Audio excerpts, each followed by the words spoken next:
அன்னபூரணி, அன்னபூரணி. என்ன தம்பி எங்கடி காணல? கொஞ்சமாவது பொறுப்பு இருந்தா தானே. வீட்டுல உப்பு புளி இல்லைன்னு சொல்லி அனுப்பிச்சேன், இன்னும் காணோம்.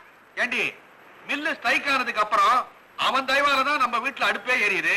அவனை ஏண்டி இப்படி வறுத்து கொட்டிக்கிற? அவனுக்கு வேலை வெட்டி இல்லாத போது உங்க சம்பளத்துல தானே தண்ட சோறு சாப்பிட்டான். வராண்டி, சும்மா இரு. வாடா, இப்பதான் உன்னை நினைச்சோம். உனக்கு 100 வயசு. என்ன நினைச்சீங்க? காலாகாலத்துல உனக்கு ஒரு கல்யாணத்தை பண்ணணும்னு உங்க அன்னைக்கு ஆசை. உன் மேல அவ்வளவு அன்பு. சரி சரி. பண்ண ஏன் என்னது உன் மேல மீன் வாடை அடிக்குது? மீன் பிடிக்கிறவன் மேல மீன் வாடை அடிக்காம மல்லிகைப்பூ வாடை அடிக்க. எனக்கு இந்த மீன் வாடைனால ஒரே அருவருப்பு. என்ன குழப்புது? ஆமாண்டி, உனக்கு மீன் பிடிக்காது. அதே மீனை குழம்புல போட்டா மூக்கு பிடிக்க சாப்பிடுவேன். ஏன்னே மீன் பிடிக்கிறது கேவலமா? அதுக்கு சொல்லலப்பா, உங்க அண்ணன் மாதிரி கௌரவமா ஒரு மில்லுல வேலை பார்க்கலாம் இல்ல. நல்லா இருக்கு. மில்லுல சேர்ந்தா அப்புறம் ஸ்ட்ரைக்கு இழுத்து மூடிப்படுவேன். வீட்டுல வேலை இல்லாம உட்காந்துருக்கேன். கடல் அம்மா என்னைக்குமே ஸ்ட்ரைக் பண்ண மாட்டா. தங்க சுரங்கம் கூட வத்தி போகும், ஆனா இந்த சுரங்கம் வத்தாது. அண்ணே நான் வரேன். ஏண்டா சாப்பிட்டு போயேன்? இல்ல ஞாயிறு மட்டும் சாப்பிட வரேன்னு சொல்லிட்டேன். குப்பத்து தலைவர் வந்தாரு. வெளிநாட்டுல இருந்து வெள்ளைக்காரங்க வந்திருக்காங்களா? அவங்க கடலுக்குள்ள இறங்கணுமா? போட் எடுத்துட்டு போவியா?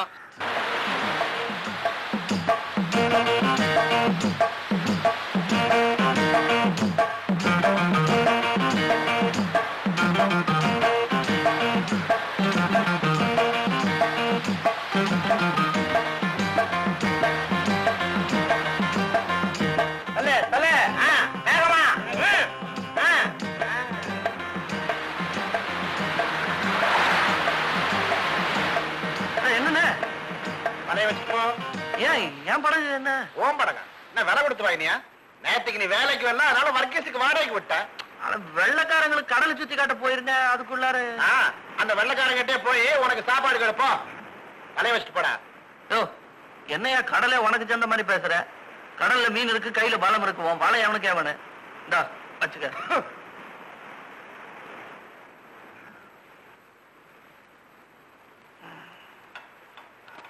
அண்ணே பசிக்கு நீ சோறு போடுவ. இன்னைக்கு வேலைக்கு போல? இல்ல உடம்பு சரியில்லை. எனக்கும் இன்னைக்கு உடம்பு சரியில்லை, அதனால நானும் சமையல் பண்ணல.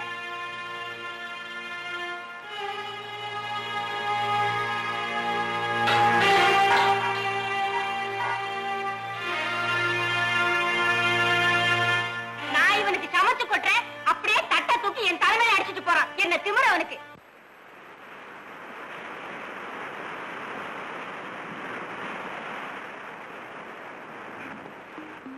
சாப்பாடு கொண்டு வந்திருக்கேன், வாங்க சாப்பிடலாம். நான் தான் சாப்பிட்டேன்னு சொன்னேன்ல. மூக்குக்கு மேல கோபம் மட்டும் வரும் துறைக்கு. மூஞ்சி பார்த்தா தெரியுதே, சாப்பிட்டேன்னு ஏன் புழுகுறீங்க? உங்க அண்ணி ஏதாவது சொன்னாங்களா? பாக்கியம், என்னைக்காவது ஒரு நாள் இந்த கடற்கரை ஓரத்துல கையில 4 காசு இருக்கிறவனா நான் வாழணும். அதுக்காக பட்னி இருந்தா ஆயிடுமா? கடுமையா உழைக்கணும். வயிறு நிறைஞ்சா தானே உழைக்கலாம். போய் கையை காலை கழுவிட்டு வாங்க, சாப்பிடலாம். போங்க.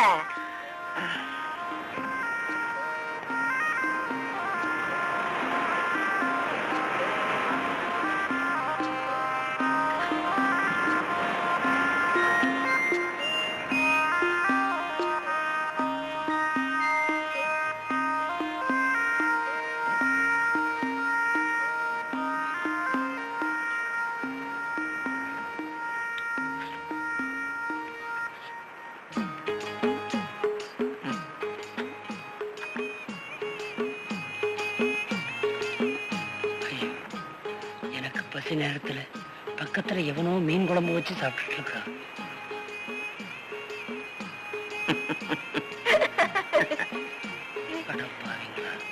மரவா ஒரு இடம் கிடைக்கப்படாது, உடனே வந்துருவானுங்களே.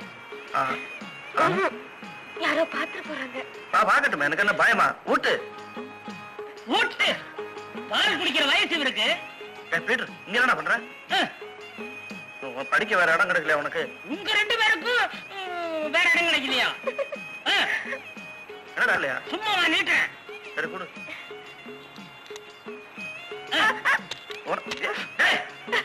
எல்லாத்தையும் எடுத்துக்கிட்ட.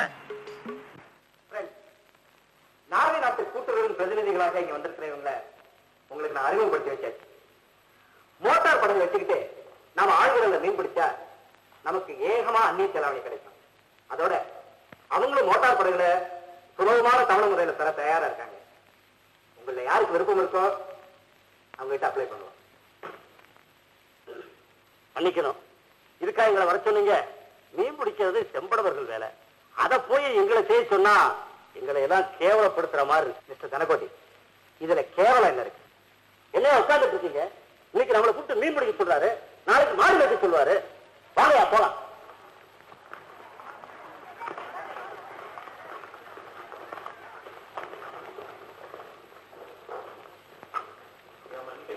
என்னப்பா இந்த துரைங்க கிட்ட சொல்லி எனக்கு ஒரு படகும் வலையும் கடனும் கொடுக்க சொல்ல முடியுங்களா?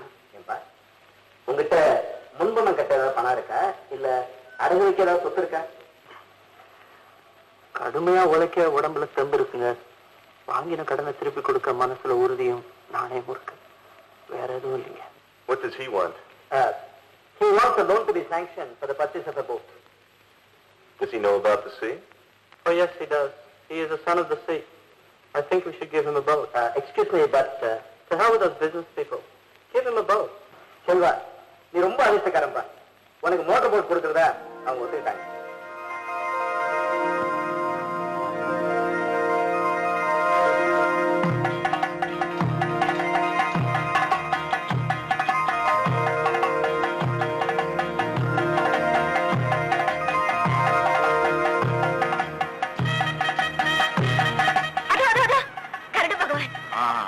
நல்ல சகுனம் தான்.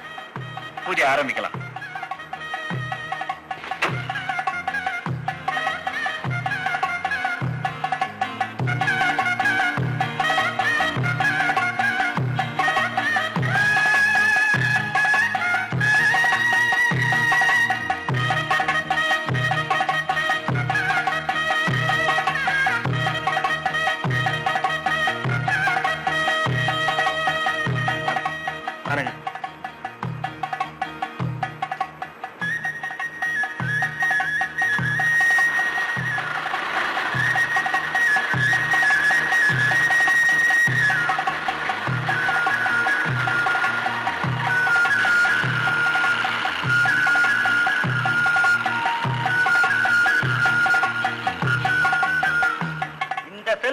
என்ன தைரியம் இருந்தா ஊரையே பகச்சுக்கிட்டு மின்சார படகு வாங்கி கடலுக்குள்ள மீன் பிடிக்க போறோம்.